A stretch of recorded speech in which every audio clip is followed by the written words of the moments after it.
Konnichiwa les amis, c'est Gon Manga. Aujourd'hui nous allons parler d'un manga que nous avons déjà abordé sur la chaîne, Kill la Ri.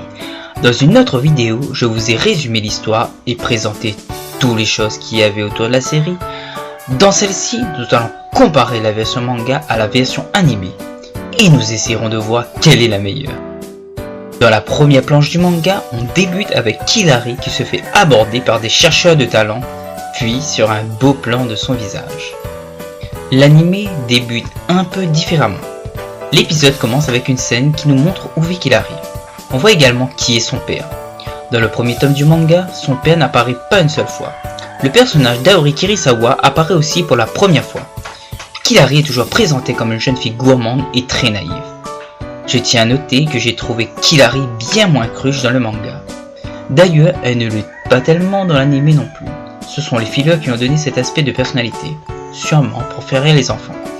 En revanche, on peut dire qu'elle est très naïve et crédule. Cette naïveté cache en revanche une grande intelligence dont je vous parlerai dans une autre vidéo. Nasan est montré comme un génie dans les deux supports. Il fait par contre bien plus rire dans l'anime. On le voit boire du café et même lire un journal.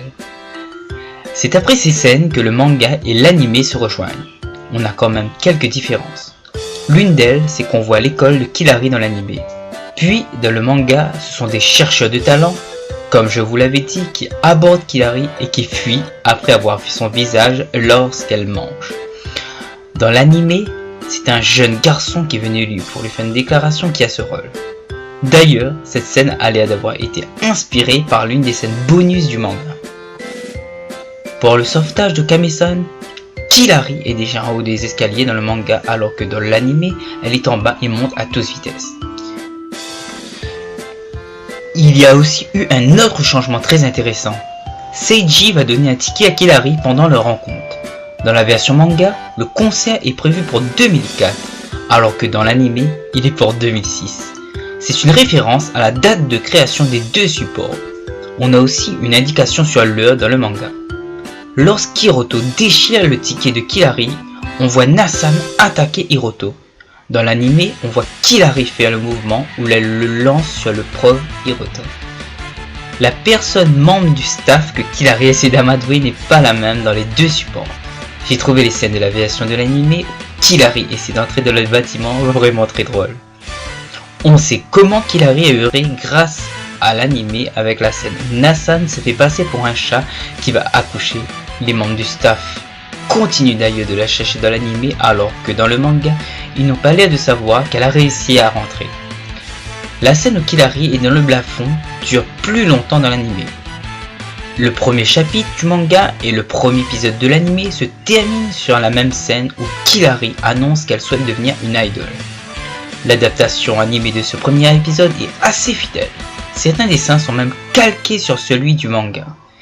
Il s'est tout de même permis quelques libertés en rajoutant des informations très intéressantes qu'on ne voit pas dans le premier tome du manga. Le background de Kill la Ri est ainsi renforcé. On passe du coup à l'épisode 2 qui s'intitule l'audition des chips. Il commence exactement comme le chapitre 2. Hiroto jette Kill la Ri près d'une poubelle. Celle-ci est différente des deux côtés. Ce ne sont pas non plus les mêmes personnes qui mettent notre jeune héroïne dehors. Une scène a été rajoutée à l'anime. C'est celle où elle rentre chez elle et qu'elle demande des conseils à sa grand-mère. Scène qui n'est pas inutile car elle montre Kill la Ri avec un cahier qu'on va revoir plus tard. Les camarades de classe de Kill la Ri vont découvrir que c'est elle, la mystérieuse fille, qui a annoncé vouloir devenir une idole. Dans le manga, elles ont un journal à la main. Kill la Ri est déjà dans la classe et est en train de manger. Dans l'anime, c'est une feuille de papier qu'elle regarde. Kill la Ri ouvre la porte et arrive à ce moment. Ses deux amis paraissent plus importants dans l'anime. Les garçons du vestiaire ne sont pas exactement les mêmes. Dans le manga, quand Kill la Ri se déguise en garçon, les autres garçons la trouvent mignon. Leur visage n'est pas représenté. L'anime n'a pas mis cela, mais a dessiné des visages pour eux. J'ai adoré la première apparition de Monsieur Maranshi dans l'anime avec la vue sur ses yeux qui observe les candidats. Les chips ne sont pas habillés de la même façon non plus. Il y a moins de choses sur le table. L'anime nous a rajouté une seconde et une troisième épreuve qu'on ne voit pas dans le manga. Kill la Ri fait tomber Mochida Moshio dans l'anime. L'anime a rajouté une scène que j'ai trouvée cool où tout le monde applaudit Killary. Ça permet au personnage de Mochida Mochio de se rattraper après son mauvais comportement. L'épisode et le manga se terminent de la même façon. On a encore ici un bon et fidèle épisode qui de mon goût a subi le manga grâce à ces quelques rajouts dont je vous ai parlé. On passe à l'épisode 3. Killary fait ses débuts dans la publicité. L'anime a rajouté une scène où on voit Erina Ogura qui vient de s'acheter un sac que Killary salira avec une crêpe par accident. Cette scène nous permet de découvrir la personnalité d'Erina. À un moment, on peut apercevoir l'ombre de Madame la Présidente. Killary n'est pas habillée de la même façon. C'est Monsieur Muramichi qui accueille Killary dans l'anime, alors que dans le manga, ce sont les chips. J'ai une théorie à cette différence. Dans ce manga, un Nakara fait une remarque. Les chips sont tout le temps là à assister Killary, alors qu'ils sont censés être en train de préparer leur propre concert.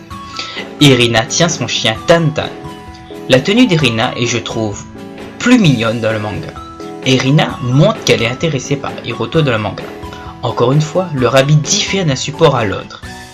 Ils vont ensuite s'en aller car Hiroto se souvient que Seiji a un enregistrement. Dans l'anime, du moins dans la version française, quelqu'un les appelle tous les deux pour faire des photos.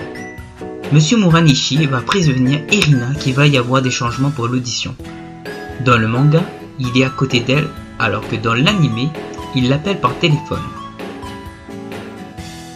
Dans le manga, Erina va voir Killary dans la cuisine, alors que dans l'anime, c'est Killary qui croise Erina en sortant de la salle. Une scène a énormément changé. Dans le manga, Killary, qui a été trompée par Erina, ne connaît pas les vrais changements pour l'audition. C'est Hiroto qui la croise au hasard. Dans l'anime, elle se rend compte qu'il y a un souci et cherche où est le studio. C'est elle qui tombera par hasard sur les chips en plein enregistrement et sur Monsieur Muranishi. Les personnes qui parlent à Erina ont aussi changé de tête. Le chapitre se termine de cette manière avec l'arrivée de Killary et la colère d'Erina alors que l'épisode se poursuit. On voit la tête du présentateur dans l'anime. Une scène a en revanche disparu. Dans celle-ci, on voyait Nassan préparer un gâteau et Monsieur Nice était impressionné. J'avoue que je suis content qu'elle ait été retirée car ça donnait trop l'impression que Nassan volait l'affiche à Killary à mon goût.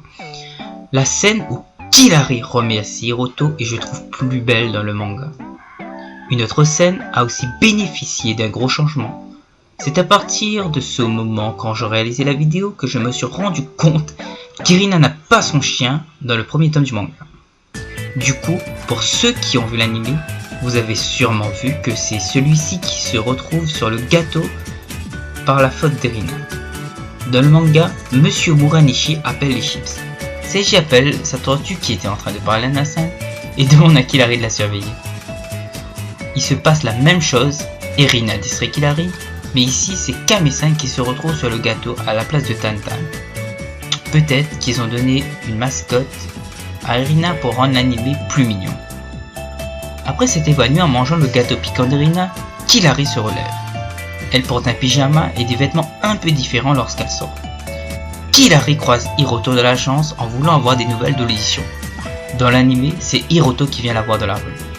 L'épisode et le chapitre se terminent sur Monsieur Muranishi qui annonce à Killary qu'elle a été prise et qu'elle va devenir une révolution dans le monde du spectacle. Il y a eu beaucoup de changements, mais ceux-ci ont servi à enrichir l'univers de Killary. On en sait droit à un filler super intéressant pour l'épisode 4 qui s'intitule « Une volonté à toute épreuve ». Il raconte comment Takashi Tsukishima, le père de Killary, a accepté de laisser sa fille rejoindre le monde du spectacle. Je l'adore car il rajoute un peu de réalisme à la série avec le refus du père qui souhaite protéger sa fille. De plus, Takashi est assez touchant dans cet épisode. C'était vraiment bien fait quand il explique à Killary pourquoi elle refuse de le laisser devenir une idole. J'ai aussi aimé la scène où il explique à Killary pourquoi il l'a appelée comme ça.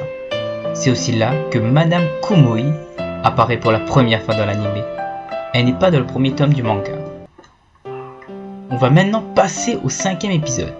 Un autre filler plutôt intéressant et divertissant. Killary doit choisir entre deux travaux que lui a proposé l'agence par la faute d'Erina. Celle-ci choisira la plus difficile. Cet épisode est chargé de valeurs et nous montre que tout le monde a un talent mais qu'il est enfoui en nous. Parfois, certains sont trop timides